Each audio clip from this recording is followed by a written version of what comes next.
శ్రీమాత్రే నమ. ఈ వీడియోలో మనం డిసెంబర్ 16వ తారీఖు నుంచి 31వ తారీఖు మధ్యలో జరగబోయే పక్ష ఫలితాలు తులారాశి వారికి ఏ విధంగా ఉండబోతున్నాయి అన్న విషయాన్ని గమనిద్దాం. మరి తులారాశి వారికి ప్రస్తుతం ధనస్థానంలో సంచరిస్తున్నటువంటి బుధ భగవానుడు జాతకుడి యొక్క వాక్చాతుర్యాన్ని పెంచే అవకాశం ఉంది. అదృష్టంగా మీకు ధనం లభించే అవకాశం ఉంది. అంటే భాగ్యాధిపతిగా ఉన్నటువంటి వాడు ధనస్థానంలో సంచరిస్తున్నప్పుడు మీ యొక్క వాక్కుకి విలువ పెరుగుతూ ఉంటుంది. మీరు ఏది చెప్పినా కూడా అది జరుగుతూ ఉంటుంది. మీరు ఏది చెప్పినా కూడా అది వినటం వారి యొక్క వంతు అవుతూ ఉంటుంది.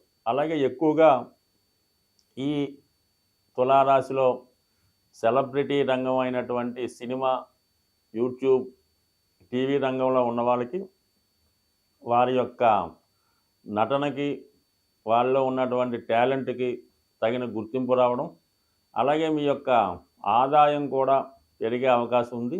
చాలా వరకు విదేశ అవకాశాలు కానీ, దూర ప్రాంతంలో వర్క్ చేయడానికి అవకాశాలు కానీ రావడం జరుగుతూ ఉంటుంది. అయితే వ్యయాధిపతి కూడా బుధుడు అవ్వడం వల్ల వృత్తిరీత్యా కుటుంబానికి దూరంగా వెళ్ళవలసి ఉంటుంది. అలాగే ఈ సమయంలో జాతకుడు తన నైపుణ్యాన్ని పెంచుకునే విధంగా ఒక మంచి గురువుని ఆశ్రయించి వారి దగ్గర తనకు కావాల్సినటువంటి విద్య నేర్చుకునే విధంగా కూడా ఈ గ్రహస్థితి సహకరించడం జరుగుతూ ఉంటుంది. అంటే బుధుడు ఎప్పుడూ కూడా విద్య నేర్చుకోవడానికి ఇష్టపడుతూ ఉంటాడు. జూపిటర్ అనే గురువు ఎప్పుడు విద్య నేర్పడానికి ఇష్టపడుతూ ఉంటాడు. అటువంటి గురు శిష్యులు సమసప్తకంలోకి రావడం జరిగింది. అంటే శిష్యుడైనటువంటి బుధుడు 2వ స్థానంలోకి ఉంటే, గురువైనటువంటి జూపిటరు 8వ స్థానంలో సంచరిస్తూ వక్రగమనం పొందడం జరుగుతుంది. అంటే వక్రగమనం పొందిన గ్రహం డబుల్ డ్యూటీ చేస్తూ ఉంటుంది అన్నమాట. తన యొక్క రాశి ఫలితాలు ఇస్తూ ఉంటుంది, గత జన్మకు సంబంధించిన ఫలితాలు కూడా ఇవ్వడం జరుగుతూ ఉంటుంది. సో అందువలన మరి ఈ అష్టమంలో ఉన్నటువంటి గురువు సాధారణంగా పరిశోధనా జ్ఞానాన్ని, నిగూఢంగా రహస్యంగా ఉన్నటువంటి విషయాల్ని తెలుసుకునే విధంగా సహకరించడం జరుగుతూ ఉంటుంది. మరి అటువంటి అష్టమంలో ఉన్నటువంటి గురువు ధనస్థానంలో ఉన్నటువంటి బుధుడిపై దృష్టి వల్ల జాతకుడు తన టాలెంట్ని పెంచుకుంటాడు. ఒక గురువు ద్వారా కొత్త విద్యలు నేర్చుకోవడం జరుగుతుంది. అలాగే తన యొక్క విద్యకి, నైపుణ్యానికి తగు విధంగా ఏదో ఒక అవకాశం కూడా జాతకుడికి రావడం జరుగుతుంది. ఇది ఈ పక్షంలో ఏర్పడినటువంటి గొప్ప అవకాశం అన్నమాట. ఇక ఈ పక్షంలోనే 3వ స్థానంలోకి మారినటువంటి సూర్య భగవానుడు. 3వ స్థానం అనేది జాతకుల్లో ఉన్నటువంటి కాన్ఫిడెన్స్ని, ధైర్యాన్ని చెప్తూ ఉంటుంది. 3వ స్థానం బలంగా ఉంటేనే జాతకుడు జీవితంలో నిలదొక్కుకోవడానికి తగినటువంటి ధైర్యం ఇవ్వడం జరుగుతూ ఉంటుంది. అంటే అటువంటి రవి 3వ స్థానంలో ఉండడం వల్ల మరి ప్రభుత్వ సంబంధించిన కార్యక్రమాల్లో జాతకుడు చురుగ్గా పాల్గొనడానికి, ప్రభుత్వ అధికారుల యొక్క కానీ, అలాగే సంఘంలో బాగా నేమున్నటువంటి వారు జాతకుడి యొక్క అభివృద్ధికి సహకరించే అవకాశం ఉంటుంది. జాతకుడు ఈ సమయంలో ఏదో ఒకటి సాధించాలనే ప్రయత్నంలో తన యొక్క సర్వశక్తులు ప్రయత్నం చేస్తూ ఉంటాడు. అంటే ఎక్కువగా ఏదన్నా కోర్టు సమస్యలు ఉన్నా, రుణాలు ఏవైనా ఉన్నా దాన్ని తీర్చే ప్రయత్నంలో ఎక్కువ దృష్టి కేంద్రీకరించి ఇంచుమించుగా మీరు ఈ నెలలోనే మీ యొక్క రుణ సమస్యల నుంచి బయటపడడం కానీ, కోర్టు సమస్యలు కానీ, ఉద్యోగపరమైన సమస్యలు కానీ ఉంటే వాటిని సాల్వ్ చేసుకునే అవకాశం ఉంది. ఇది ఎలాగా చాలా ధైర్యంగా, సింగిల్గా, ఎవరి సహకారం లేకుండానే మీరు ముందుకు వెళ్ళే అవకాశం ఉంది. అలాగే ఫర్ ది సేమ్ టైం ఈ సమయంలో జాతకుడు ఏదైనా కొత్త ఉద్యోగం కోసం ప్రయత్నం చేస్తున్నా, క్రీడారంగంలో ప్రవేశం కొరకు ప్రయత్నం చేస్తున్న 100% తన టాలెంటు రుజువు చేసుకునే విధంగా సూర్యభగవాన్ యొక్క తృతీయ స్థితి మీకు అనుకూలించడం జరుగుతూ ఉంది. అలాగే చాలా వరకు జాతకుడు ఏదైనా దూర ప్రాంత ప్రయాణానికి, ఏదైనా వీసా, పాస్పోర్ట్ లాంటి ఏర్పాటు చేసుకోవడానికి కానీ, విదేశ ప్రయత్నాలకు కానీ చాలా వరకు ఈ గ్రహస్థితి అంటే రవి యొక్క స్థితి అనుకూలించే అవకాశం ఉంది. అలాగే జాతకుడికి ప్రభుత్వ సపోర్ట్ ఉండడం జరుగుతుంది. అంటే మనం విదేశం వెళ్ళాలన్నా కూడా ప్రభుత్వం సహకరించాలి. అలాగే ఏదన్నా ఒక ఉద్యోగం కావాలన్నా కూడా ఈ ప్రభుత్వ సహకారం మీకు లభించే అవకాశం ఉంది. ఒక విధంగా పెద్దవారి సహకారం లభిస్తూ ఉంటుంది. ఎప్పుడన్నా సరే విదేశ ప్రయత్నం కావాలంటే 9వ భావం బట్టి ఉంటుంది.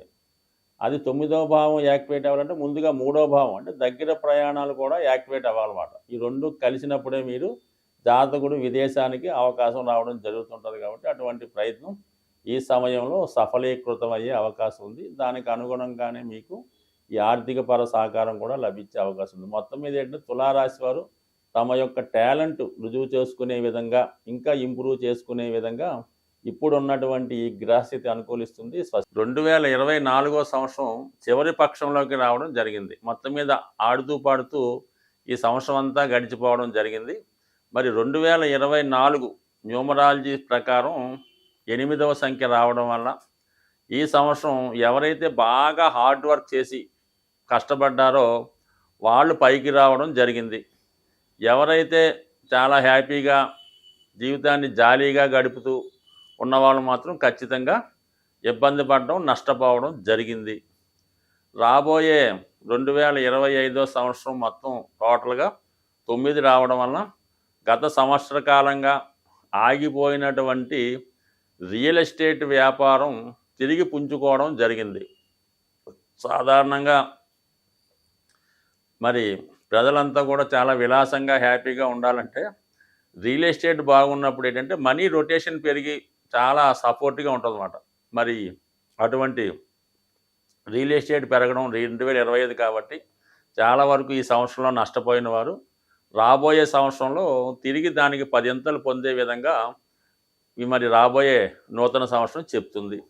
మరి ఈ సంవత్సరంలో మన యొక్క గ్రహస్థితి నుంచి గ్రహాలు పెట్టినటువంటి ఇబ్బందుల నుంచి కష్ట నష్టాలని తప్పుకునే విధంగా భగవంతుడు 2 అపూర్వమైన అవకాశాలు ఈ పక్షంలో సంవత్సర చివరిలో ఇవ్వడం జరిగింది. అందులో వెరీ ఇంపార్టెంట్గా డిసెంబర్ 28వ తారీఖున వస్తున్నటువంటి శని త్రయోదశి. ఆ శని త్రయోదశి నాడు ఎవరన్నా చేసుకోవచ్చు. బ్రహ్మాండంగా శివాలయానికి వెళ్ళి శివాలయంలో ఉన్నటువంటి నవగ్రహాల్ని విధి విధానంగా పూజించి అభిషేకించి శనితో పాటు మిగతా గ్రహాలని కూడా విధి విధానంగా పూజించేసిన తర్వాత అదే దేవాలయంలో ఉన్నటువంటి శివుడిని కూడా ఏదో విధంగా మీకు అర్హత, ధనం దీన్ని బట్టి అభిషేకం కూడా చేయించుకొని అక్కడ ఉన్నటువంటి పూజారులకి వాళ్ళకి ఎంతో కొంత సంతోషంగా మీ యొక్క సహకారం అందించి దేవాలయానికి కూడా ఎంతో కొంత దేవాలయ నిర్వహణ కొరకు కొంత ధనాన్ని ఇచ్చి చక్కగా ఇంటికి వచ్చి ఆ రోజు చాలా నిష్టగా నియమంగా ఉండాలి. ఆయిల్తో చేసిన పదార్థాలు ఏవి తినకూడదు. ఇంకా దాన్ని బట్టి ఇంకా మిగతా గిన్వి తినకూడదు అన్నది అర్థమై ఉంటుంది.